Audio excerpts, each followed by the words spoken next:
Hello everybody, welcome back to the channel. Did anyone watch Copa América Femenina? Cause it was wild. We wish we did. However, we didn't. But we watched the highlights. But that ish was wild. Yeah, we did not watch it in full. Unfortunately, the highlights were obviously not as good as the game, but this was, people are calling this like the game of the century, the game of the, I don't know what's bigger than century, but millennium. A lifetime. Yeah. So far in our timeline. Yeah, because, you know, there was a bunch of good Euros games, but Copa America was going on kind of the same time as the Euros. It obviously ended a week later. And Brazil won for the 9th time they have won the Copa America. Marta does it again. I mean, 39 years old. You know, she has secret juice or special juice at Orlando Pride. It says Marta's special juice. I want to know what's in that special juice. I was gonna say, I need the recipe to that. Colombia was gonna win this game, sir. There was 30 seconds left. Colombia was gonna win Copa America. And you know what Marta said? Not today. Not on my watch. And that strike she hit was one of the most beautiful. It went by like 4 defenders. It went by the goalie. How do we say it? It was like there was a fire in the net, or there was like fire in the net. Yeah, it set that net on fire. We like a lot of the Colombian players. It would have been nice to see them win for the first time.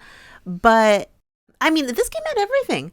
It had an own goal. It had a controversial penalty that many people thought it should have been a red card. But we will talk a little bit about the game.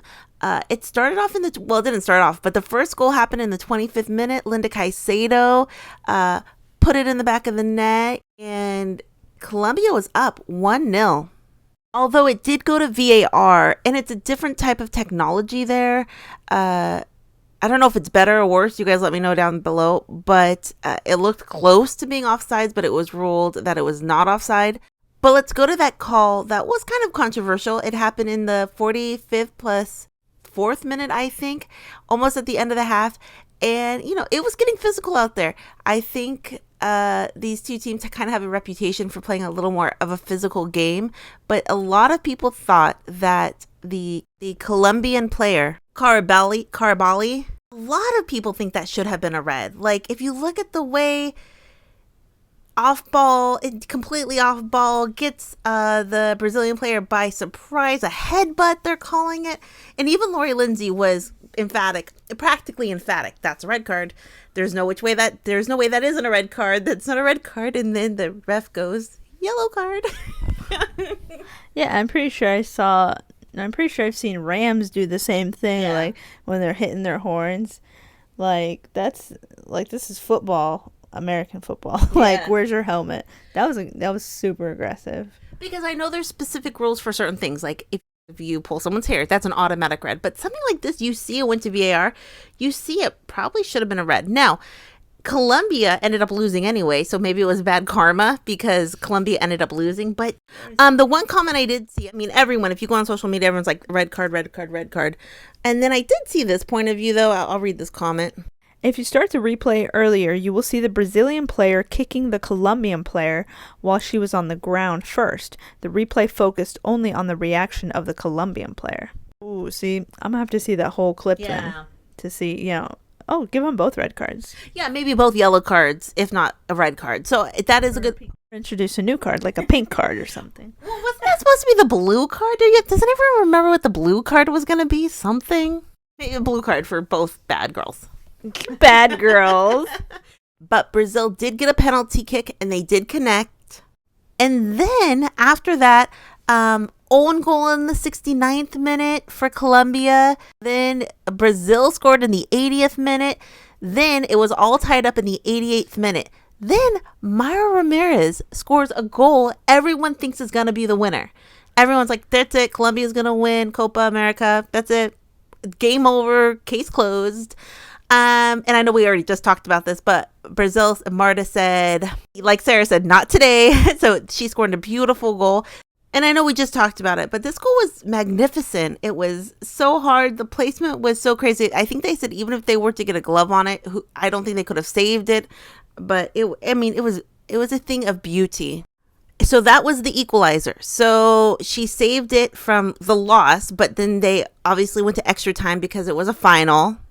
Then in extra time, Marta does it again. In the 105th minute, she scores a goal, taps it in.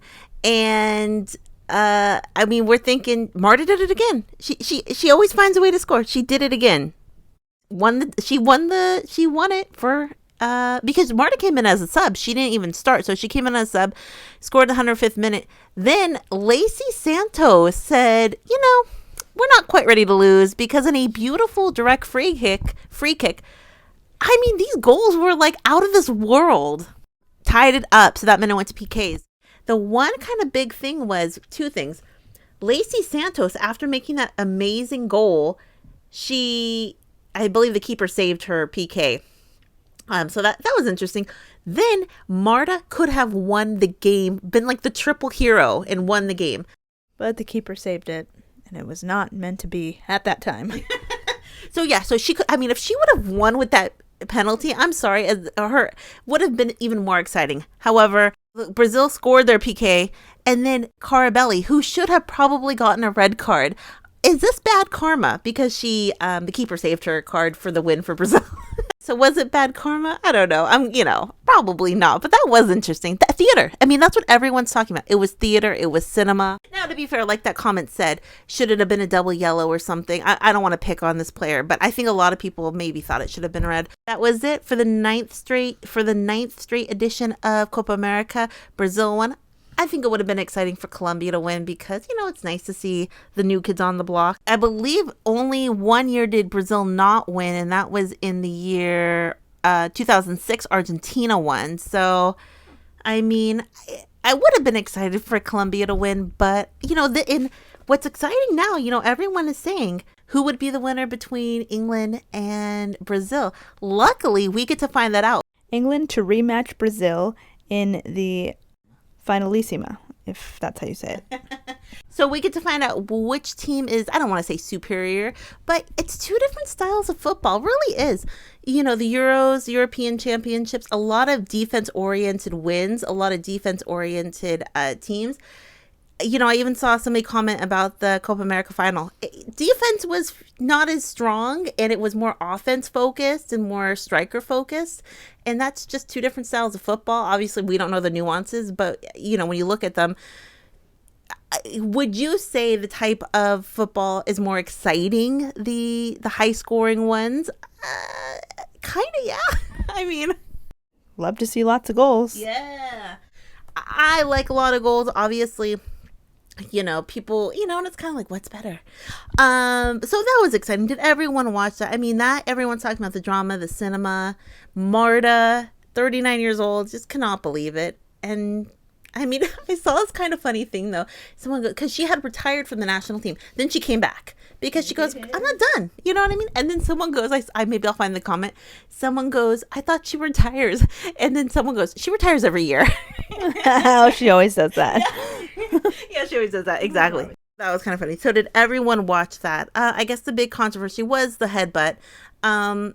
Because, they play a little more physical style too. And I think there is kind of a love-hate relationship with a bit more physical style. Some people say that's not the way football should be played. I don't know. My opinion is I just wanted to keep everyone safe out there. That's number one. But did everyone see that? Kind of going on to what we're talking about, England versus Brazil. We know England just won Euros. Now this time of year, people are kind of talking about the Ballon d'Or. And, some people think it's just a PR thing. Some people think it's just a popularity contest. But you can't deny if you win, it's something major. It's something such an honor. A lot of people talk about, just because someone's PR team is kind of like the Oscars. Does the best picture always win? Not necessarily. Power rankings for the Ballon d'Or have come out. Hey everyone, I'm just editing. I found a power rankings list, but I also found a couple others. So I'm going to go with the list I found. This was on Instagram, but I've seen a couple other lists. But the conversation's still the same. Who do you think is the best candidate for the Ballon d'Or right now, or the most deserving winner rather. So I'm still gonna leave the video, but I've seen a couple different lists. But who do you guys think down below at this point deserves it? So yeah, I just wanted to mention that I've seen a couple lists, but I'm gonna go with the one I screen capped here. Thanks. And I think it's kind of interesting, and it's kind of interesting for a few reasons. One, I think a lot of times at the Euros, what happens is there's always like a breakout star. Maybe not even a breakout star, maybe just someone who kind of dominates a tournament and is on the winning team and says, oh, that's the player, and this is a good case for this player. I always feel like there's like one person from a tournament, but that really didn't happen for this Euros. I feel like everyone who was good did well and kind of upped their stock in a way. But I think it's interesting. This year, I think it's interesting. It could go a few different ways for Ballon d'Or. And on this power ranking this week, they have said, could an Arsenal player win the Ballon d'Or this year? I believe for the very first time. Could an Arsenal player? There's 6 Arsenal players who are also playing, who are also Lionesses. So one of those 6, possibly. But they're saying the Arsenal player that maybe will win the Ballon d'Or is actually a Spanish player. Because this power ranking has Caldente at number 1 power ranking. Because think about it. England won the Euros. An English club, Arsenal, also won Champions League. And Arsenal beat Barcelona, which is also a Spanish club. In my head, a lot of people's heads, it would be like, well, it would be an Arsenal player and a Lioness to win. Now, we're going to talk about Alessia Russo in a second. A lot of people are talking about. But the other player people are talking about who did really well in both tournaments, a lot of people are talking about Mariona Caldente. She's always a big part of why a team has been winning and always a big part of scoring goals. And I don't know, she always shows up. And so a lot of people are saying throughout the season, maybe she is your Ballon d'Or winner.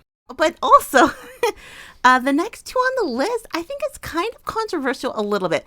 Alexia, number 2, Barcelona. And then number 3 in the power ranking is Aitana Bonmatí. But you think, well, Barcelona lost the Champions League final to Arsenal, and they also lost the Euro champions. So why would they be ahead of the number 4, which is Alessia Russo? Alessia Russo, her team won Champions League, also won Euros. And I think a lot of people are talking about Bonmatí and Alexia. Number 1, Bonmatí was the player of the tournament at the Euros. But a lot of people are saying, did she deserve it? Because there could be cases for other players to win the MVP of the tournament. Also, Alexia has great stats, specifically in the Spanish league. 2024, she has a lot of stats, 27 goals, 21 assists. But people are saying the Liga F in Spain is not competitive. So it's not fair to put those accolades against Alessia Russo when Alessia Russo was the top scorer in the WSL. And WSL has heavy competition. So I don't know, I don't think there's one clear-cut winner. A lot of people are saying the Spanish team are like the darlings, like they kind of go they're kind of like the darlings of football. So they really push for that. Could it be another Spanish player? I would say if Caldente was selected the honor, I would say would make sense because you can't really dismiss her, but people are saying, how can it not be Russo? She's in a competitive league. Not only did she score in the final of the Euros, her build-up play, her assists, what she does with the ball. I mean, if that isn't Ballon d'Or in this year, I don't know what else is. Why don't they just all win? I don't see why not. You get a Ballon d'Or, you get a Ballon d'Or, you get a Ballon d'Or. Not you, though. You don't get a Ballon d'Or, but you get a Ballon d'Or. No. So what does everyone think about the power rankings? And I think that said on this power rankings, Chloe Kelly was number 5, which Chloe Kelly is the X factor. I don't think she has the accolades to win it, but I'll read some of the comments I've seen around the web. Aitana, MVP of all champions seasons and voted the best of the Euro Cup, Ballon d'Or 2025. This next comment says, Alexia Putellas has better stats. A lot of people are saying, at least for league play, the Spanish league isn't on par with other leagues. But is that fair? I kind of think it is, but then someone goes, it's crazy how Alexia has more goals and more assists than Russo, who is a center forward. And it says, someone goes, it's Liga F, doesn't count. Now, that's kind of rude, but But I get the idea. WSL is a very competitive league. The WSL has Chelsea, Man United had a great year. Then someone says, well, what about Pajor? Someone says Pajor had better stats than Alexia in Champions and in domestic league, but Alexia had better stats. This person goes, it's all PR. And that's always hard. Yeah, I'll put the rest of the list up. And then someone goes here, it's probably between Alexia and Russo. Someone says it's going to a Barça player because they are all the media darlings. Meaning, if you kind of put your name out there and you kind of, I don't know, if you kind of campaign for it and put your name out there and kind of show that you want it, like the idea of the Oscars, it really is. Then again, the Oscars is all subjective in a way. You can't, goals are facts and assists are facts. You know what I mean? And then here's a case, not necessarily against Alessia, but I see this too. Russo didn't do enough this tournament, to be honest, and she got lucky to even get the golden boot last season, but it's actually quite embarrassing for her because Bunny Shaw played 14 games and scored 12 goals last season, whereas Russo played 22 games and scored 12 goals. That's not good enough considering Shaw was out with an injury and Russo still couldn't score more goals than her. Okay, I didn't realize that comment was a little aggressive, but I think the idea was Russo a Ballon d'Or level because, but also it's not just about league play. Obviously, she won Champions League and she won the Euros, but she made goals and assists when they were important, when it counted. Big game player. So, I just think there's arguments for a lot of different players. Because if you think, by all logic, Arsenal wins Champions League or England wins the Euros, it's going to go to a player who's played for both teams. You get what I'm saying? It's going to be one of those 6 players, in a sense, who play for both. But people are saying that Alexia and Bonmatí, it makes more sense for them to win. And then someone says it should go to Russo, but it will go to Bonmatí. And then someone goes, for me, it's Russo number 1, Putellas number 2, Mariona number 3. That's why I almost think Mariona is like the safe choice. I don't think anyone would question if Mariona won. I mean, I'm sure they would, but and then someone who says here, Caldente, for me, she's so underrated. She's so underrated for far too long. She's had a superb season. Didn't win the Euros, but runner up. Yeah, she was number 2. So I think she's almost this, I don't want to say safe choice because that means she doesn't deserve it, but I think you give it to Mariona. She deserves it. Someone goes Mariona number 1, Russo number 2, Alexia number 3, Aitana number 4. So I do think they're the top 4, but Aitana and Alexia both have a lot of accolades, between them, even though they didn't win Champions League, even though they didn't win the Euros. So I think it'll be interesting. I think it's a lot of it's publicity. A lot of people, what do you guys think down below? I think there's a good case for all 4 of those top players, but I think my vote would either go to Mariona or Alessia Russo. Yeah. A couple comments from the Copa America. It was a match in every sense of the word. Worthy of a final until penalties. Excellent, very well for both teams. Brazil and Colombia leaving South American women's football on top. What wonderful players. And someone goes, women's game of the summer, maybe even of the decade. I said millennium, but maybe of a decade. And someone goes, love Marta. And then someone goes, great final performance than the Euros, but I feel bad for Colombia. Yeah, I do too. Oh, I love this. I'm absolutely in love with Marta. All my respect and gratitude for all these years. Yeah, I love that. Go in the biggest stage.